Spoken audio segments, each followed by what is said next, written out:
श्री स्वामी समर्थ.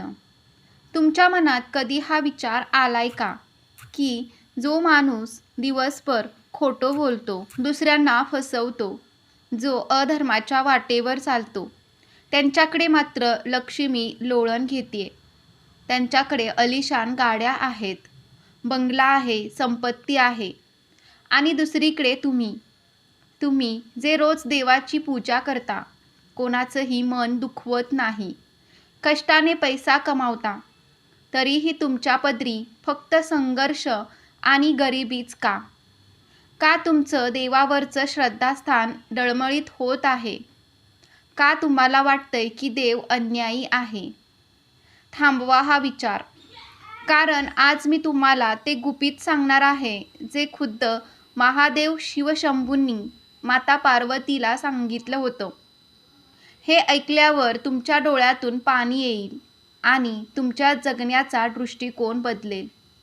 आज आपण कर्माच्या त्या लेखाचा उलगडा करणार आहोत जो आजवर पडद्याआड होता. शेवटपर्यंत पहा, कारण आज तुमची सर्व दुःख संपणार आहेत आणि तुमच्या मनातील अस्वस्थता कायमची मिटणार आहे.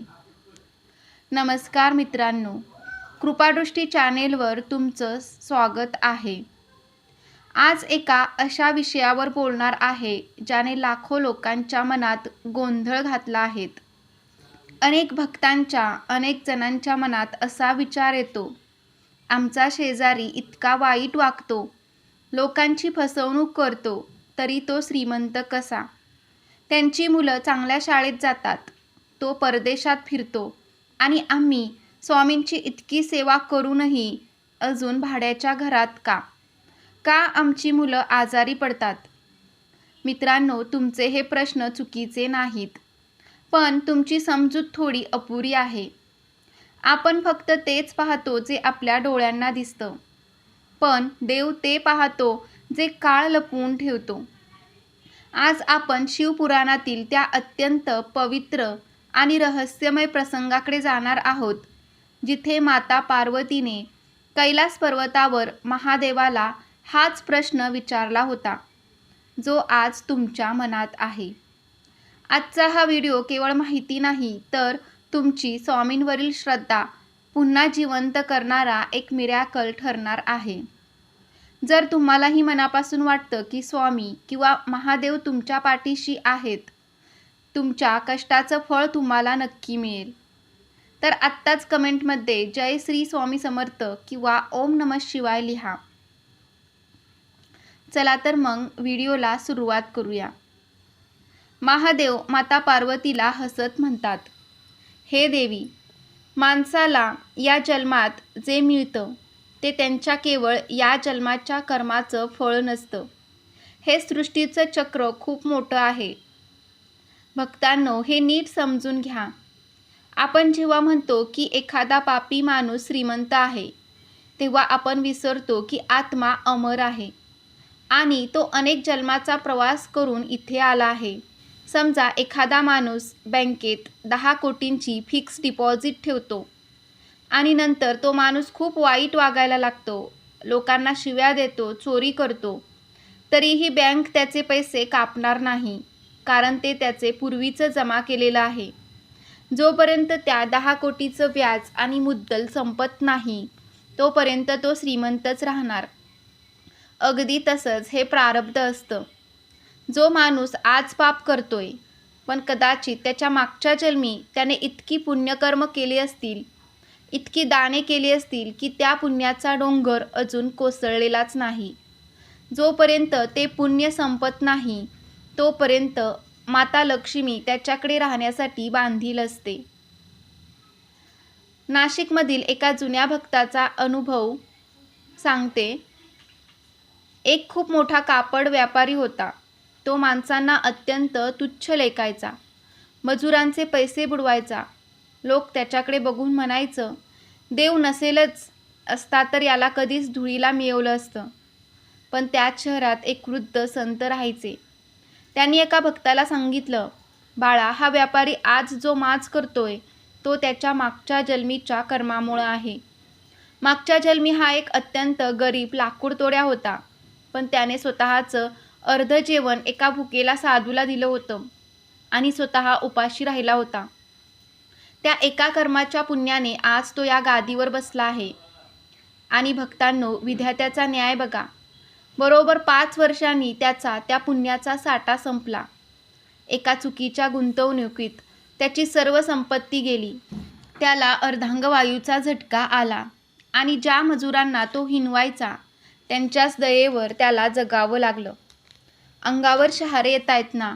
आपण फक्त आजचा दिवस बघतो, पण स्वामी तुमचा पुढचा आणि मागचा असा 7 जन्माचा हिशोब ठेवतात. शास्त्रात विशेषतः महादेवांनी माता पार्वतीला सांगितलं आहे की लक्ष्मी केवळ सोन्याच्या नाण्यात नसते. लक्ष्मीचे 2 चेहरे आहेत. एकाला म्हणतात स्त्री आणि दुसऱ्याला म्हणतात अलक्ष्मी किंवा कलीची लक्ष्मी. महादेव पार्वतीला म्हणतात की जेव्हा लक्ष्मी पापी माणसांकडे जाते तेव्हा ती सुख घेऊन जात नाही, तर ती स्वतःसोबत अहंकार, व्यसन, अशांती आणि आजारपण घेऊन जाते. ती लक्ष्मी दिसायला चमचमती असते, पण ती त्या माणसाला आणि त्याच्या कुटुंबाला आतून पोखरत असते. पापी माणसाचा पैसा हा कधीच शांतता देऊ शकत नाही. त्याच्या घरात पैसा असेल पण प्रेम नसेल. त्याच्याकडे छप्पर असेल पण झोप नसेल. त्याच्याकडे अन्न असेल पण त्याला भूक नसेल किंवा त्याला ते खाता येणार नाही. समर्थांनी दासबोधातही सुचवलं आहे आणि स्वामीवाणीतही म्हटलंय की कष्टाविना फळ नाही आणि पापाचा पैसा टिकणार नाही. लक्षात ठेवा, लक्ष्मी चंचल आहे पण कर्माचा ठसा कायमचाच आहे. तुमच्या मनात येतं ना की देव पापी माणसाला लगेच शिक्षा का देत नाही. महादेव कैलासावर पार्वतीला म्हणतात, हे प्रिये, मी कुणालाही शिक्षा द्यायला उतावीळ नसतो. मी त्याला सुधारण्याची संधी देतो. समजा एखादा पतंग आकाशात खूप उंच जातोय.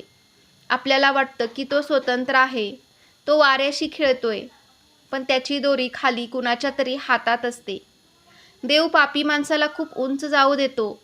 त्याला वाटतं की तो देवापेक्षाही मोठा झालाय, पण देव त्याची दोरी ढिली सोडतो, जेणेकरून तो त्याच्या कर्माच्या सर्वोच्च शिखरावर जाईल. आणि जेव्हा त्याच्या पापाचा घडा भरतो तेव्हा देव ती दोरी जोरात ओढतो. मग तो माणूस इतक्या वेगाने जमिनीवर आदळतो की त्याला सावरण्यासाठी जागाही उरणार नाही. हे गरुड पुराणात स्पष्ट लिहिलं आहे की अधर्मी माणसाचा विनाश हा शांततेत नसतो. तो अत्यंत भयानक आणि उघड्या डोळ्यांनी पाहणाऱ्यासारखा असतो. जर तुमच्या आयुष्यात आज संघर्ष आहे, तुमचं काम अडकतंय, तर समजा देव तुम्हाला पॉलिश करतोय, तुम्हाला हिरा बनवतोय. आणि जर एखादा वाईट माणूस बिनधास्त सुखात आहे, तर समजा देव त्याची दोरी ढिली सोडतोय, जेणेकरून त्याचा शेवट अटळ आहे. जेव्हा तुम्हाला वाटतं की अन्याय होतोय, तेव्हा काहीही चुकीचं पाऊल उचलू नका. रोज सकाळी उठल्यावर देवापुढे दिवा लावा आणि ओम श्री लक्ष्मी प्रपद्ये या मंत्राचा किंवा श्री स्वामी समर्थ या मंत्राचा 11 वेळा जप करा. तुमची लक्ष्मी सात्विक राहील आणि तुमच्या घराचा पाया मजबूत करेल. महादेव पार्वतीला म्हणतात, पार्वती, जो माझा खरा भक्त आहे त्याला मी सोन्याच्या ताटात जेवण देण्याआधी त्याचं मन सोन्यासारखं करतो.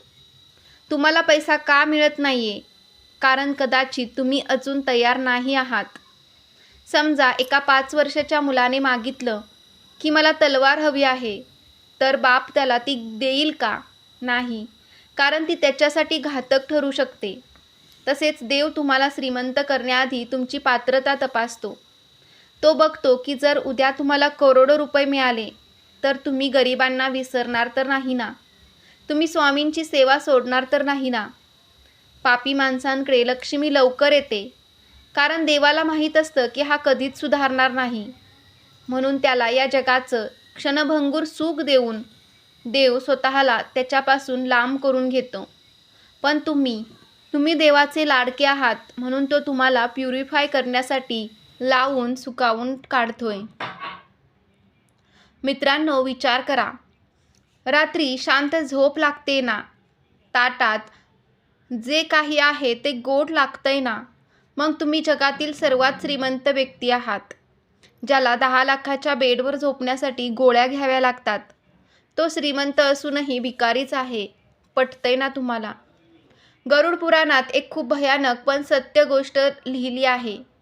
तिथं लिहिलंय की जो व्यक्ती अधर्माने कुणाला तरी रडवून किंवा कुणाची तरी संपत्ती हडपून धन कमावतो, त्याच्या पुढच्या 10 पिढ्यांना त्या पापाचं फळ भोगतात. जर तुम्हाला वाटत असेल की तुमच्या कष्टाचं फळ कुणीतरी हिरावून घेतंय, तर घाबरू नका. दर गुरुवारी स्वामी समर्थांच्या केंद्रात जाऊन किंवा घरीच स्वामींच्या फोटोसमोर बसून श्री स्वामी समर्थ मंत्राचा किमान 21 माळा करा. शक्य असल्यास गुरुचरित्रातील 18व्या अध्यायाचे वाचन करा. तुमच्या घराभोवती एक सुरक्षा कवच निर्माण होईल आणि कष्टाचा पैसा तुमच्या घरात टिकू लागेल. महादेव पार्वतीला समजवतात की लक्ष्मी ही चंचल असली तरी ती विष्णू किंवा नारायण यांच्या भक्तांच्या चरणाशी गुलाम बनून राहते. पापी माणसांकडे लक्ष्मी ही फक्त मसान लक्ष्मी असते. ती येते आणि जाताना स्मशान शांतता सोडून जाते. पण जिथे स्वामींची सेवा असते, जिथे नामस्मरण असतं, तिथे लक्ष्मी ही महालक्ष्मी म्हणून येते. ती थोडी उशिरा येईल, ती तुमची परीक्षा घेईल, पण एकदा की ती तुमच्या घरात स्थिर झाली की ती तुमच्या 7 पिढ्यांना पुरून उरते. म्हणूनच संतांनी सांगितलंय, पैसा कमवा पण तो देवाच्या साक्षीने कमवा. तर मित्रांनो, आजच्या या व्हिडिओतून आपल्याला काय शिकायला मिळालं? पापी माणसाची श्रीमंती ही त्याच्या संपत आलेल्या पुण्याचा शेवटचा दिवा आहे, जो विझवण्यापूर्वी खूप फडफडतो. सात्विक लक्ष्मी जी कष्टाने येते, ती उशिरा येते, पण तुमच्या पिढ्यानपिढ्या सुखात ठेवते. कर्माचा हिशोब महादेव आणि स्वामी नक्कीच घेतात, जिथे कुणाचीही शिफारस चालत नाही. उपाय: जर तुम्हाला आयुष्यात खूप अडथळे येत असतील, तर आज रात्री झोपण्यापूर्वी स्वामींच्या फोटोकडे बघून 10 मिनिटं ओम नमो भगवते वासुदेवाय किंवा श्री स्वामी समर्थ जप करा. तुमची सर्व अस्वस्थता स्वामी स्वतःकडे घेतील. तर तुम्हाला हा व्हिडिओ कसा वाटला? कमेंटमध्ये नक्की सांगा. व्हिडिओ आवडला असेल तर व्हिडिओला लाईक करायला विसरू नका. श्री स्वामी समर्थ. जय जय स्वामी समर्थ. श्री गुरुदेव दत्त.